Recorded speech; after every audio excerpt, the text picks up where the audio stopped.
Assalamualaikum warahmatullahi wabarakatuh. Selamat datang di channel Horror Story Abah. Di sini saya akan menceritakan sebuah pengalaman nyata dari seorang teman dekat saat mendaki Gunung Salak beberapa tahun lalu.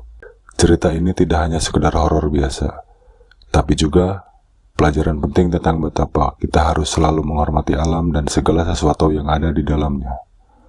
Sebelum masuk ke ceritanya, tekan dulu tombol like video ini dan juga tombol subscribe channel ini serta nyalakan lonceng notifikasinya agar tidak ketinggalan cerita-cerita horor lainnya. Lalu tulis juga komentar kalian pengalaman horor apa saat mendaki gunung. Inilah ceritanya. Rico adalah seorang teman yang sudah lama hobi mendaki gunung. Suatu hari, Rico dan 3 temannya, Andi, Lita, dan Budi, memutuskan untuk mendaki Gunung Salak.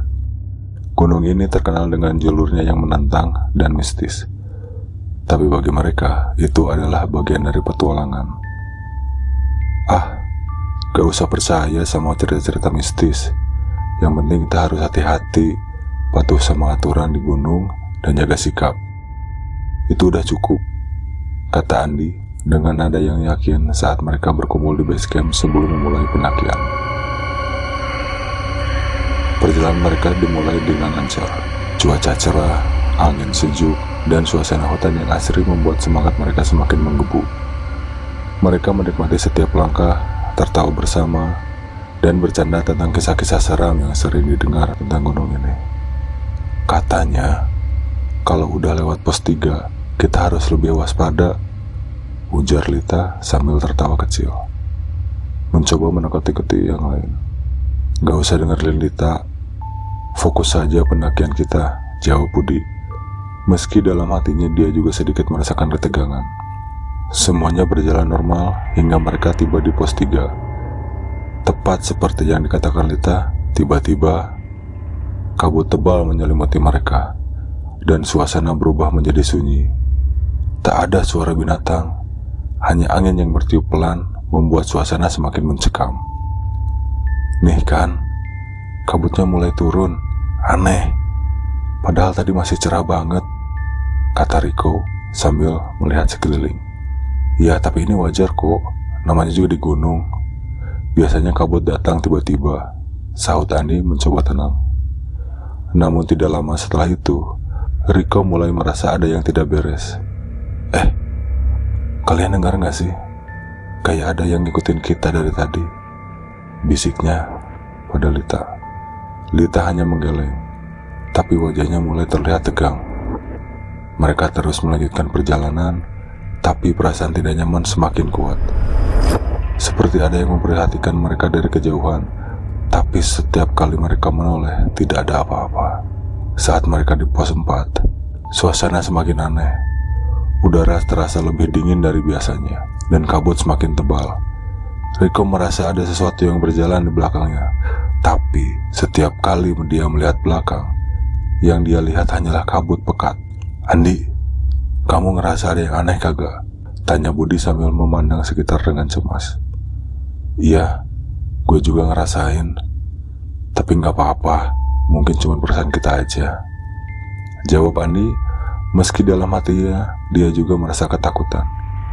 Mereka memutuskan untuk berhenti sejenak, menenangkan diri sambil minum air. Tapi, di tengah-tengah kesunyian itu, tiba-tiba mereka mendengar suara langkah kaki di sekitar mereka. Langkah itu terdengar jelas, tapi tidak ada satupun dari mereka yang bergerak. Lita, kamu dengar suara itu? Tanya Rico dengan suara gemetar. Dengar. Tapi siapa yang jalan? Jawab Lita, matanya mulai membesar ketakutan. Rico segera mengangkat senter dan menyoroti ke arah suara langkah kaki itu. Tapi yang dia lihat hanya pepohonan dan kabut tebal. Tidak ada orang lain di sana. Tunggu, kalian lihat itu? Tanya Budi sambil menunjuk ke arah yang lebih jauh. Di antara pohon-pohon, di sana terlihat bayangan hitam besar, seolah mengintip dari balik pohon. Bayangan itu tidak bergerak, hanya dia memandang ke arah mereka. Wajahnya tidak terlihat, tapi mereka bisa merasakan pandangan tajamnya. Kita harus jalan terus, kata Andi dengan tegas, mencoba menyembunyikan rasa takutnya. Mereka pun segera bergegas melanjutkan pendakian, tapi bayangan itu terus mengikuti dari kejauhan. Setiap kali mereka berhenti, bayangan itu juga berhenti. Suasana semakin mencekam, dan perasaan was-was semakin menguasai mereka. Ketika mereka hampir sampai di puncak, Lita tiba-tiba jatuh terduduk. Wajahnya pucat pasi. "Aku gak bisa lanjut.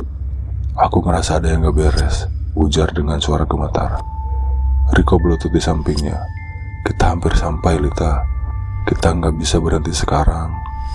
Namun, tiba-tiba suara tawa kecil terdengar dari arah kanan mereka. Tawa yang halus, tapi sangat mengerikan. Tawa itu seolah menggema di antara pepohonan, membuat darah mereka membeku. Riko segera mengarahkan senter ke arah suara itu, tapi tidak ada apa-apa di sana. Hanya kabut putih yang semakin tebal. "Ayo, kita harus pergi dari sini sekarang," teriak Andi dengan panik. Mereka pun bergegas turun, tidak peduli lagi dengan puncak yang tinggal beberapa langkah. Namun, setiap langkah mereka, suara tawa itu semakin keras, semakin dekat, hingga akhirnya Riko menoleh ke belakang dan melihat sesuatu yang membuatnya hampir pingsan. Di belakang mereka, sesosok wanita dengan wajah pucat, rambut panjang yang acak-acakan, dan mata kosong sedang melayang di udara, mengikuti mereka dengan senyum menyeramkan di bibirnya. "Kita harus lari," teriak Riko. Dan mereka pun berlari sekuat tenaga, meninggalkan jalur pendakian menerobos hutan dengan panik. Suara tawa itu tidak berhenti, bahkan semakin keras seiring langkah mereka. Mereka berlari tanpa henti, meski kaki mereka sudah hampir tak bisa bergerak lagi. Hingga akhirnya mereka sampai di pos 3 dan tiba-tiba semuanya menjadi sunyi. Tidak ada lagi suara tawa, tidak ada lagi sosok mengerikan itu. Mereka semua terjatuh ke tanah, terengah-engah mencoba mengatur nafas. "Apa yang tadi kita lihat? Apa itu?" tanya Budi dengan wajah ketakutan. Tidak ada yang bisa menjawab. Mereka semua hanya terdiam, masih terkejut dengan apa yang baru saja terjadi. Setelah kejadian itu, mereka memutuskan untuk tidak pernah kembali ke Gunung Salak lagi. Riko, yang biasanya berani dan tak kenal takut, menjadi lebih berhati-hati setiap kali mendaki gunung. Mereka semua belajar bahwa di alam ada kekuatan yang lebih besar daripada kita, dan kita harus selalu menghormati itu. Hingga kini, pengalaman itu masih menjadi mimpi buruk bagi mereka. Dan setiap kali mereka mendengar seseorang ingin mendaki Gunung Salak, mereka selalu mengingatkan untuk berhati-hati, tidak hanya terhadap bahaya alam, tapi juga terhadap hal-hal yang tidak terlihat namun nyata. Kisah ini menjadi pengingat bagi kita semua bahwa tidak semua petualangan harus dijalani dengan penuh keberanian. Terkadang, perasaan takut adalah peringatan dari sesuatu yang lebih besar, dan kita harus mendengarkannya.